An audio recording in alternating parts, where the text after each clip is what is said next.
കൊലപ്പെടുത്തുമെന്ന് ഭീഷണിപ്പെടുത്തുന്നു. നടൻ ബാലയ്ക്കെതിരെ പരാതി നൽകി യൂട്യൂബർ. അജു അലക്സ് തന്നെ കൊലപ്പെടുത്തുമെന്ന് ഭീഷണിപ്പെടുത്തുന്നതായി യൂട്യൂബർ അജു അലക്സ് പറയുന്നു.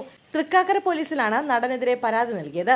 മുൻ പങ്കാളി എലിസബത്തിനും യൂട്യൂബർ അജു അലക്സിനെതിരെ നടൻ ബാല കഴിഞ്ഞ ദിവസം പരാതി നൽകിയിരുന്നു. സമൂഹ മാധ്യമങ്ങൾ വഴി തന്നെ തുടർച്ചയായി അപമാനിക്കുന്നുവെന്നും അപവാദ പ്രചരണം നടത്തുന്നുവെന്നും ചൂണ്ടിക്കാട്ടി കൊച്ചി സിറ്റി പോലീസ് കമ്മീഷണർക്കാണ് പരാതി നൽകിയത്. ബാലയുടെ ഭാര്യ കോകിലയും പോലീസിൽ പരാതി നൽകിയിട്ടുണ്ട്. ചെകുത്താൻ എന്നറിയപ്പെടുന്ന യൂട്യൂബർ അജു അലക്സുമായി ചേർന്ന് എലിസബത്ത് തുടർച്ചയായി അപമാനിക്കുന്നുവെന്നാണ് ബാല കൊച്ചി സിറ്റി പോലീസ് കമ്മീഷണർക്ക് നൽകിയ പരാതിയിൽ പറയുന്നത്. സോഷ്യൽ മീഡിയയിലൂടെ അപവാദ പ്രചരണം നടത്തുകയാണ്. അജു അലക്സിന് 50 ലക്ഷം രൂപ നൽകണമെന്നാവശ്യപ്പെട്ട് തനിക്ക് അജ്ഞാത ഫോൺ കോൾ വന്നിരുന്നു.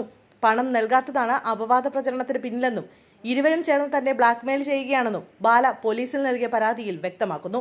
പരാതിയുടെ അടിസ്ഥാനത്തിൽ BNS 78-79 IT ആക്ട് പ്രകാരമാണ് അജുവിനെതിരെ കേസെടുത്തിരിക്കുന്നത്. ബാലയുടെ മുൻ പങ്കാളിയും ഗായികയുമായ അമൃത സുരേഷ്, എലിസബത്ത്, അജു അലക്സ് എന്നിവർക്കെതിരെയായിരുന്നു കോകിലയുടെ പരാതി. സോഷ്യൽ മീഡിയയിൽ ബാലയ്ക്കെതിരെ മുൻ പങ്കാളിയായിരുന്ന എലിസബത്ത് ഗുരുതര ആരോപണങ്ങൾ ഉന്നയിച്ചിരുന്നു. പിന്നാലെ പ്രത്യാരോപണവുമായി ബാലയും രംഗത്തെത്തിയിരുന്നു. പിന്നാലെയാണ് ഇപ്പോൾ അജുവും പോലീസിൽ പരാതി നൽകിയിരിക്കുന്നത്.